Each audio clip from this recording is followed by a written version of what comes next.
ఎప్పుడైతే మన శరీరం ఎండకి ఎక్స్పోజ్ అవుతుందో అల్ట్రా వైలెట్ బీ రేస్ ఎండలో ఏవైతే ఉంటాయో అవి మన స్కిన్లో ఉన్న 7-డిహైడ్రో కొలెస్ట్రాల్ని ప్రీ వైటమిన్ D2 కింద కన్వర్ట్ చేస్తాం.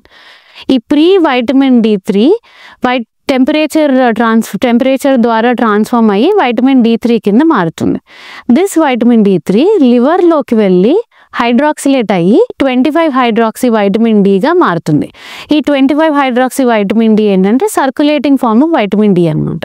ఈ 25 హైడ్రాక్సీ వైటమిన్ D కిడ్నీలోకి వెళ్ళి ఆక్సిజన్ అండ్ హైడ్రోజన్ని కలెక్ట్ చేసుకొని 125 డైహైడ్రాక్సీ వైటమిన్ D కింద మారుతుంది.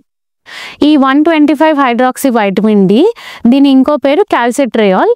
ఈ calcitriol is the active form of vitamin D అనమాట.